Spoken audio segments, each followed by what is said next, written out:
Educational Information and Communication Technology presents Educational Satellite Television Programs.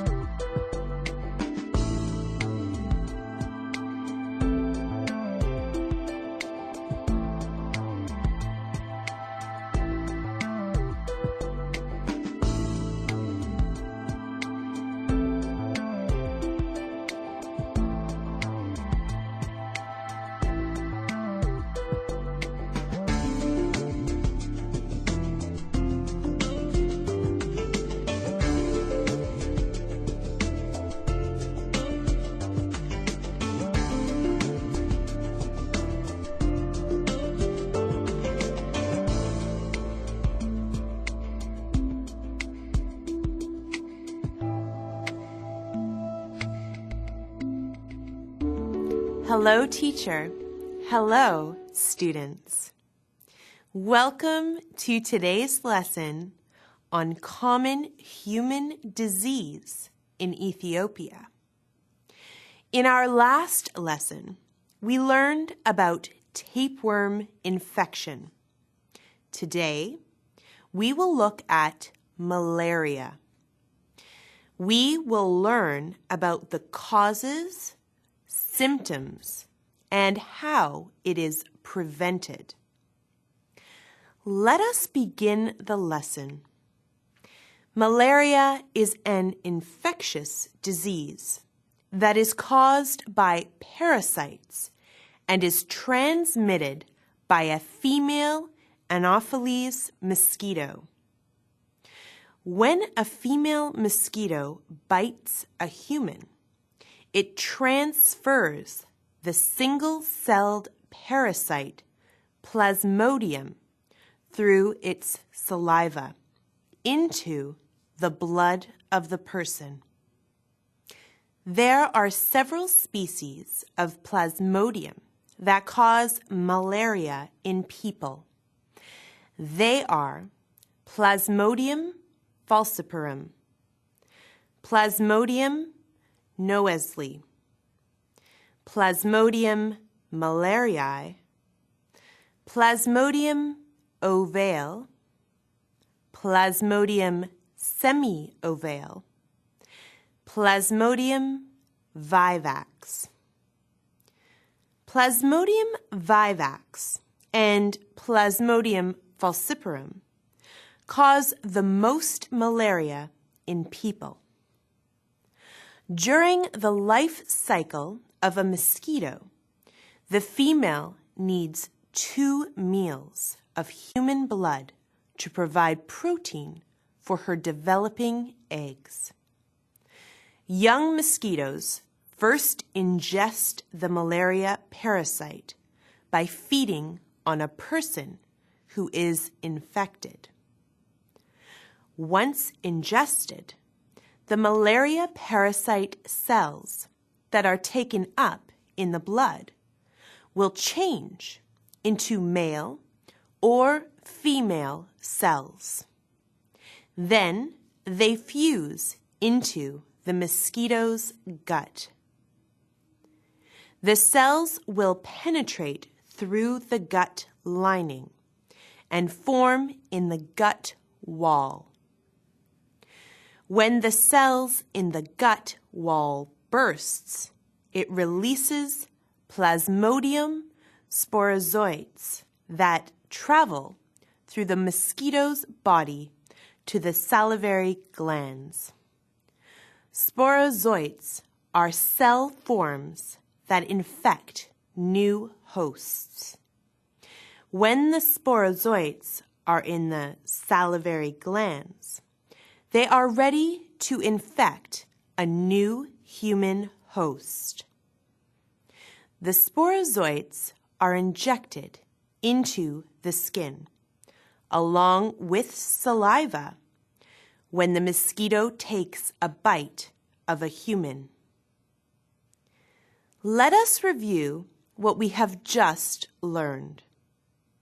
Students, can you name the 2 types of Plasmodium species that cause the most malaria? Please Write your answer on a piece of notebook paper.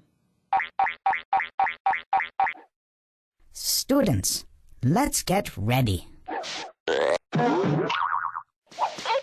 Begin.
Time's up.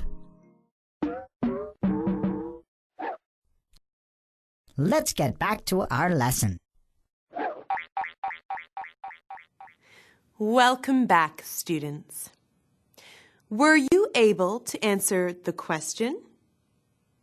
The correct answer is Plasmodium vivax and Plasmodium falciparum. Let us continue with the lesson. When a plasmodium enters the blood, they are called sporozoites. These sporozoites go to the liver, where they multiply. They change into a different kind of plasmodium called a merozoite that travels into the red blood cells and multiplies into many more merozoites. The merozoites break out of the red blood cells repeatedly. When this happens, the infected person gets very sick and shows the symptoms of malaria. Once a person has contracted malaria, it takes between 10 to 30 days to start showing symptoms.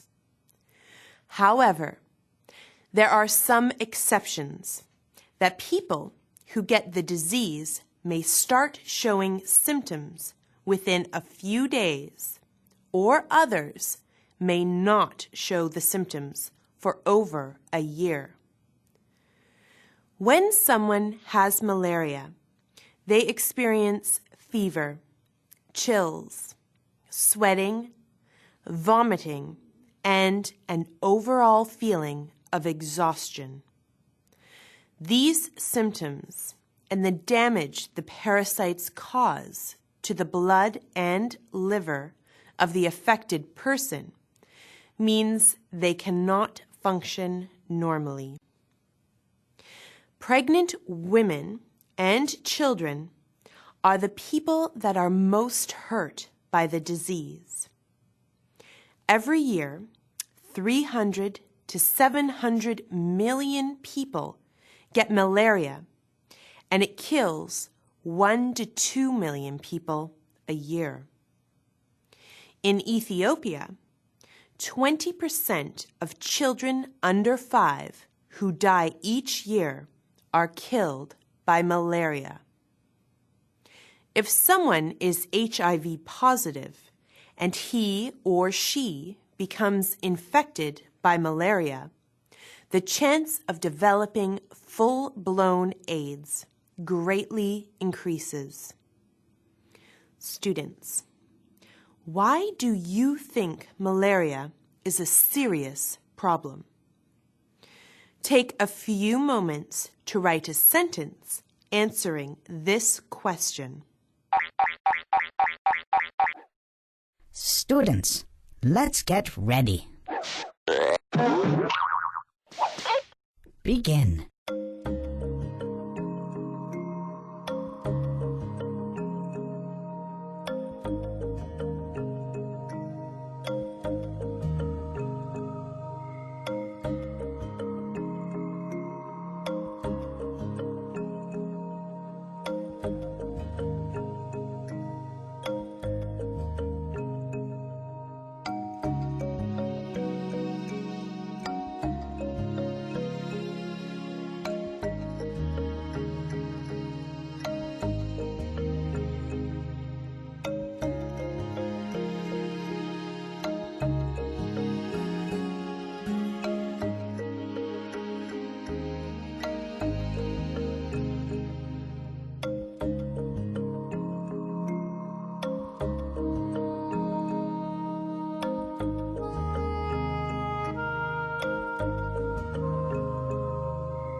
Time's up.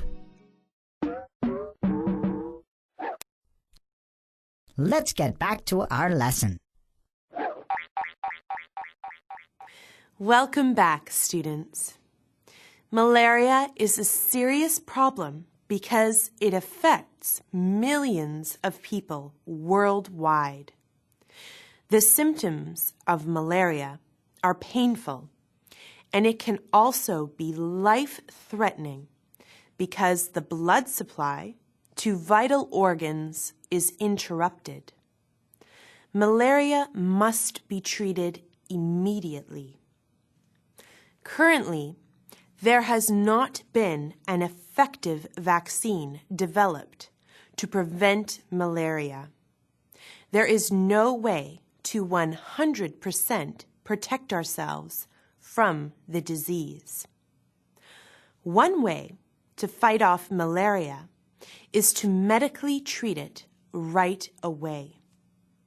Unfortunately, in Ethiopia, many people live a long way from medical centers and drugs can be expensive. Instead, we must focus on controlling the Anopheles mosquito that spreads the disease. We can control mosquitoes in the following ways. Avoid contact. If we limit our exposure to mosquitoes, we decrease our chances of being bitten. By using mosquito repellents, having screens on our doors and windows at home, and by wearing clothing that protects our skin from mosquitoes, we can try to avoid contact with them. Stop them from breeding. Mosquitoes lay their eggs in still water, such as a garden pond, a flower pot, or an old drink can. If we take away their places to breed, we minimize the number of mosquitoes that could be born. The simplest way to limit the area for mosquito breeding is by storing your items out of the rain and disposing of rubbish properly. It is also important to properly remove sewage. If we make sure human waste is thoroughly disposed of, we will limit the areas mosquitoes can breed. Biological and chemical measures are also used to control mosquitoes. Pesticides and introducing a mosquito-eating organism into the breeding grounds will help decrease the number of mosquitoes as well. For our final activity, students, can you list one thing that you are going to do to prevent yourself from getting malaria? Students, let's get ready. Begin.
Time's up. Let's get back to our lesson. Welcome back, students. I hope you all listed one thing that you can do to avoid getting malaria. This brings us to the end of our lesson today. To review what we have learned, we talked about malaria, how it is transmitted, what its symptoms are, and how we can control it. I hope you all enjoyed today's lesson. Until next time, thank you, teacher. Thank you, students.